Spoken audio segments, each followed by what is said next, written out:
Welcome to Real Estate and Taxes with Lakshay. I will be helping you minimize your taxes. All right, good afternoon, everyone. My name is Lakshay. Welcome to my Tuesday session on real estate and taxes. Today, we're going to be talking about a little bit of a different concept. This is very close to my heart because just last week I attended a very informative event at SaveMax 365 brokerage, and they opened my eyes to lots of opportunities when it comes to financing solutions for home renovation, buying second investments, and funding the education. So if you or your family members are looking to fund their education, doing a home renovation, or buying any investment properties, I'll be listing out a few ways on how you can go about this and what are some of the ways to kind of further basically apply for these type of loans. So without further ado, let's get started. Today's agenda is we're gonna first be starting off with how personal line of credits and savings can be used for home reno and education. Then what are some of the options for people who are in industry of medical practitioners, veterinarians, and medical fields basically. HELOC, how home equity line of credit would be a great solution for home reno, home equity loan, cash out refinance, and finally the government assistance program. So first and foremost, personal lines of credit and credit for students. So what you want as a newcomer to Canada, you first would want to make sure that you have a job. And once you have a job, based on the deposits that come into your bank account, you will be extended credit from your personal bank. It could be anywhere from $5,000 to $50,000. But if you're new to Canada, you have to make sure that you have a good credit score. So that means you have never missed your telephone bill, your car payment bill, or basically maintaining a good credit score means 700 and above to make sure to qualify for a personal line of credit.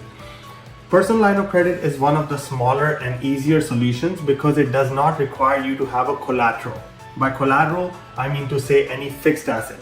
Most of the time when you go for a home equity line of credit or home equity loan or cash out refinance, all of those options require some sort of a collateral, meaning tied to it. So if ever you decide to stop paying, the bank can go after the loan and go after your home. They can sell out and get paid from that. So personal lines of credit are unsecured. You just basically need to have a good credit history and maybe a couple of good jobs that is paying you cyclical deposits in your bank account, because that's going to determine how much line of credit you're going to be extended.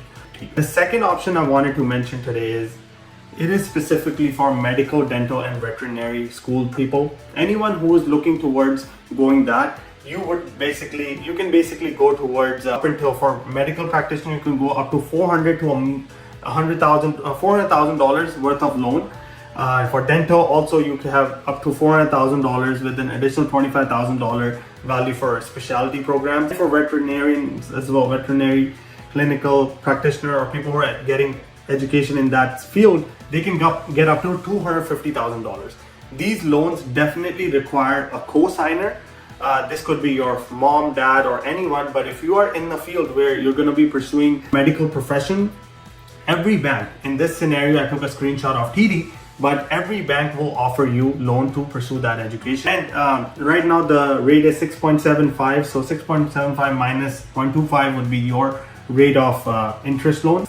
The second or the third one I wanted to mention today was home equity loan. Home equity is basically the difference between your home's appraised value and how much you owe on the mortgage.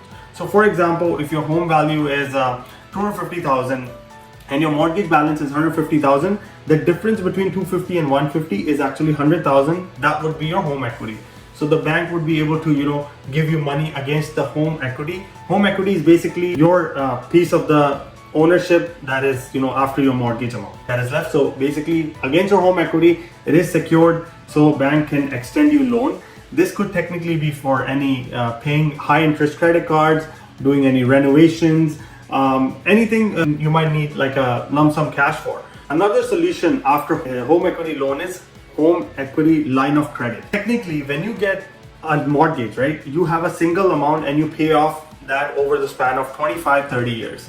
Home equity line of credit means is as you're paying down your mortgage, you're getting more and more equity in it. So home equity line of credit basically allows you to get access to the amount that you have paid. In this picture, as you're paying your mortgage down, your equity is increasing. As your equity in the home ownership is increasing, you can withdraw some of that money as a home equity line of credit. And Basically, again, the logic is same. It could be for investment purposes, it could be remodeling your home, it could be building a basement, or anything in regards to consolidating your debt. Those are the things that you can use this home equity line of credit for. To pay down more and more of your mortgage, more credit might be available to you as form of a home equity line of credit. So HELOC is what it's called. Next, I have something called cash out refinancing. This is technically if, let's assume, you have an existing home that is valued at, for example, $1 million, and when you bought it, it was valued at $400,000. Now you needed to access based on the appraised value's cash amount. So what you can do is you can cancel your old mortgage, get a new mortgage for the whole amount, and on that additional money you can use that to invest somewhere else, right? So in my scenario, what happened was I had property principal residence and I wanted to buy a commercial unit, right? So on that scenario, my $1 million home was appraised at $3 million. The difference between the two, I took out as a cash out refinance to pay towards a down payment towards my commercial property. They can go up until 80% off, when you're doing this kind of a thing.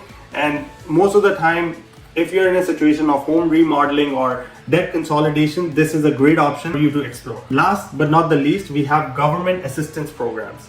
Canada Greener Homes Loan. There used to be a Canada Greener Homes Grant, which has been discontinued because the fund was basically for people who want to make their homes greener. For example, installing a digital thermostat, Google Nest, installing charging point for your Tesla. Those were the Canada Greener Homes Grant, but that has basically been exhausted. It has been finished now. But Canada Greener Homes Loan is still available. This offers up until $40,000 of interest-free financing for homeowners to basically pre-retrofit stage. So you first would need to call the inspector. They will make notes as to what are some of the improvements that will be qualified for this kind of an interest-free loan. And if you qualify and you have a principal residence and the property tax bill is under your name, they will basically allow you to apply for this $40,000 interest-free loan. So it's something to think about if you're trying to renovate your home. Definitely look into Canada Greener Homes Loan because it's interest-free right now. Another one that you should be looking at is oil to heat pump affordability program. So as the name suggests, if you are moving from an oil heating to a new energy efficient heat pump, this will actually qualify you up to $10,000 in eligible upfront payment to make this change. I understand not everyone will qualify for this program, but if you do, $10,000 is not chump change. You should certainly look into a program that will give you the most benefit, and this is absolutely has to be one of the top ones that I would suggest. So in conclusion, all of these programs are simply meant for consolidating your debt and simplify your budget, right? Because as you consolidate your debt and you have more cash flow available, you can look at options like investing. You can look at options like increasing your rental income to a basement that you can add or basement apartment, right? So all of these remodeling, home equity, HELOCs, all of them can be used. Whichever one you're qualifying for, look at even the unsecured options, as it might offer sometimes lower interest rates than a credit card. So these are some of the programs that I wanted to mention today, and I think this concludes our presentation. Thank you once again for joining in. Really appreciate everyone's time. We'll touch base again next week Tuesday at same time 2 p.m. With a brand new topic. Thanks and have a good day.